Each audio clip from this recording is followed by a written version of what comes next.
Okay, and here is round 3. Okay, now these little guys, the minis that I picked up, they're still in their little pots, which I should take them out of.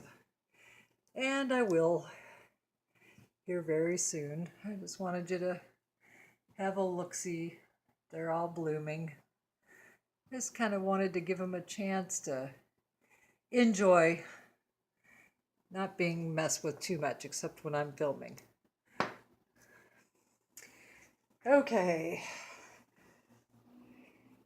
as you can see, I am growing great sticks, as someone has in the household has reminded me. Now there should be somebody here in this spot with the very large cane. It is in the hedge.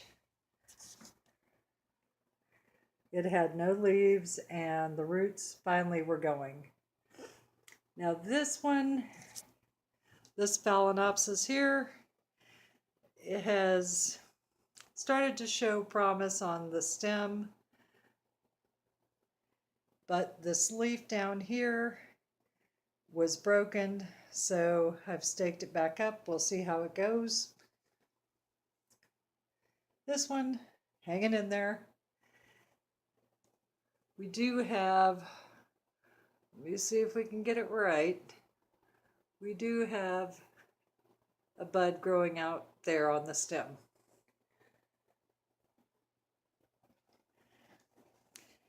And here I don't think we need the magnifying glass. You can see this was Pinky that took a turn for the worst and is habitating in moss. This one hanging in there.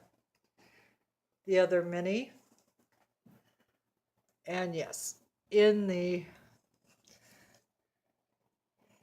that little liner pot that is horrible. But it has been quite forgiving. So I know you can see, but let's see if we can get a little magnification there so you can actually see it a little better. It is cute. Over here in moss, let us see. We have new growth here. All right. Right there. And we also have, whoops, where'd you go? There we go, new growth there.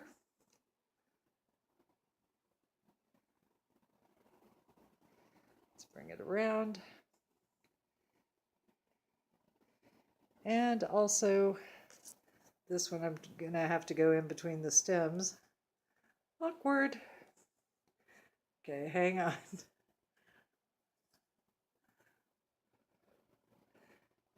It's so hard to do this, but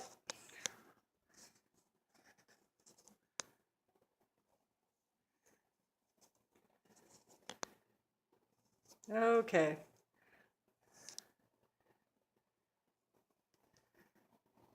Hang on, guys. There we go. Right there. We have another one coming out.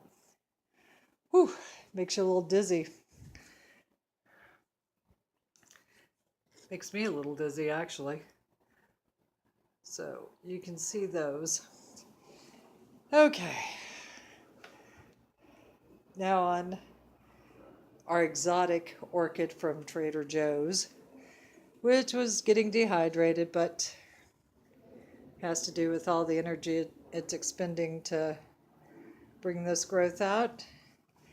This was in water, no longer in water. She just got in the new orchid bark.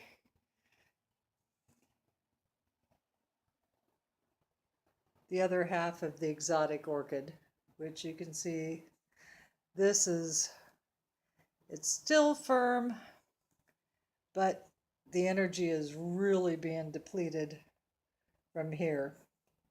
And I am going to have to do a repot. Oh well. Magnifying glass.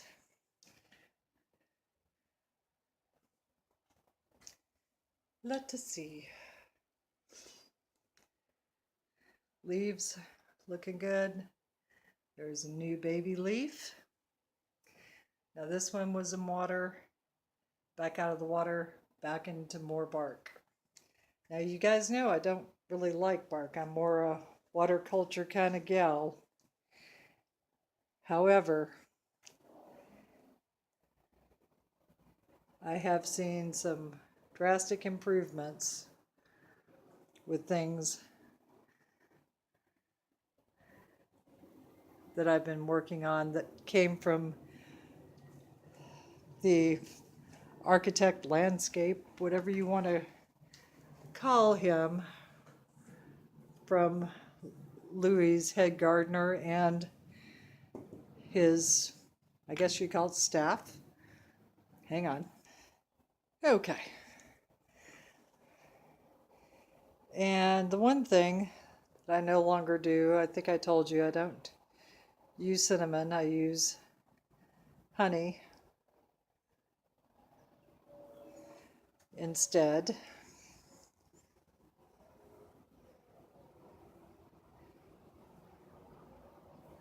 New growth. Now this poor little guy, he was in bark. He had a lot of his roots were just turning into this, which I'll show you here. Just the root without the vellum. And I kind of knew it was going to happen. Since he does have his leaves, I'll give him a chance. I made a deal with myself that I'm only going to keep 3 rescues per the year. That's it. These 2 little guys here,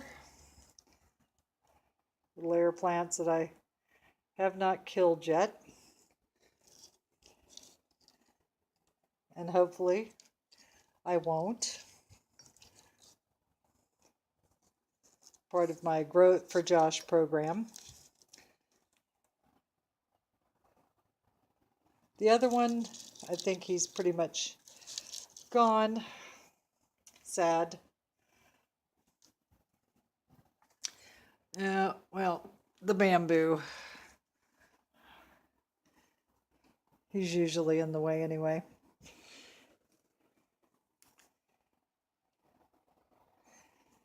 And who, did I forget anybody in here? I think I've got it. Okay. So we're coming in here to have a look at Miss Prey, who is really, she is on a tear this year. Let me just tell you right now, she is growing her second spike, which you can see that's the old stem there. And yep, she's still in water culture. And she hasn't been totally ticked off yet with me, but I'm sure given time. Alrighty, let's have a look there. Still looking good.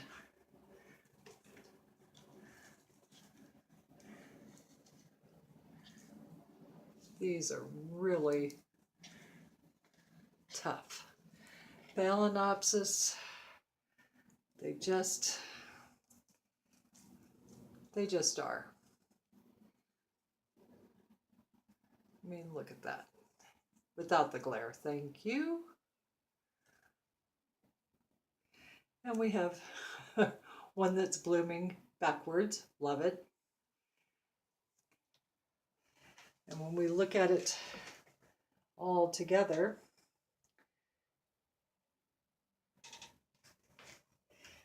somebody said, "Are those really in water?" And I was like, "Yep, 24/7." Some people like to do a semi-water culture where they, dump the water out. Well, these do not really care for that. They enjoy the water. They're happy. And if they're happy, I leave them alone.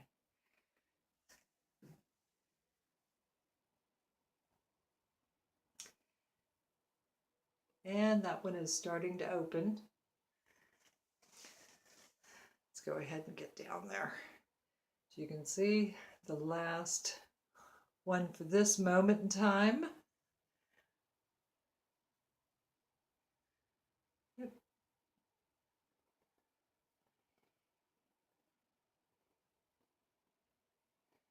All they need is patience.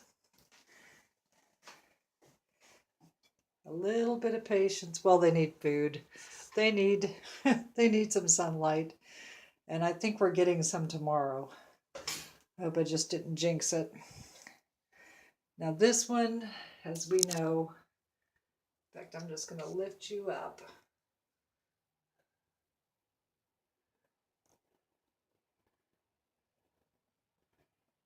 Still a wiggly wobbly. Look at that lip. And this one's looking good. And we've got more buds coming out right there.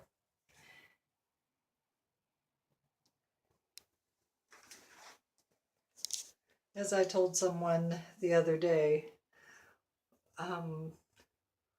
water culture is a more advanced growing function. Not impossible, not improbable. It's just, you've got to have the patience. And you really have to be committed to seeing something through. And it's not always easy. There are times when you're like, you come by and you just see a stick, maybe even a dead stick. And you're like, okay, great. But when you come to the point where you actually have something like this, you're looking at it. Now these are little deli cups that you can pick up in your dollar store. I think it's like $6. Is it $6 or $3 for $1? Can't remember. But it's not expensive. Distilled water can be expensive. If you have reverse osmosis water, even better. But then you're going to have to look at dealing with things like CalMag, calcium, getting nutrients, mobile and immobile nutrients, which I even hate to say something like that. I like to leave that to all of the other people that get into that. But I'll tell you a little secret for me. I do use tap water during a good flushing, which does happen once a month. For a long time, the only thing I was using was distilled water. And I noticed that things were not, they were okay, but they weren't great. Once I went ahead and said, okay, let's just try this. Once a week, we'll give them tap water. once a week, once a month. I'm sorry. My brain dead. There we go. And at that point, they actually, it changed in a very good way. So even if you're using the best water, just try, once a month, especially during the high feeding season, spring, summer. During the fall, winter, you can still do it once a month, but you might want to go once every other month because you're not going to be feeding as high during that time. And I do believe in feeding. I like to eat. I know they like to eat, or at least that's what I have projected upon them. If they don't like to eat, then, well, they're getting nutrients for nothing. But I'm thinking just like if you see the ice cube orchids, I have figured out that they actually tell people to use this ice cube treatment as a way for people not to overwater their plants, because 3 ice cubes, once a week or a month with their plant and bark should not overwater the Phalaenopsis. And normally the ice cube treatment comes with a Phalaenopsis. So if you have a high work schedule and you've got an ice cube plant, if you want to do that, you're following the grower's instruction, sure, go ahead. And if you want it to be around for longer, then 5 seconds, you might want to give it a little bit of warm water, just like a 1/4 of a cup once, and it'll be fine. Okay, so that is it for Missy, who's getting ready to open up that last bloom, and she has some more to come. She still has more going on. She is really making up for the years she did not bloom. Yay! Okay, guys, I will talk to you later.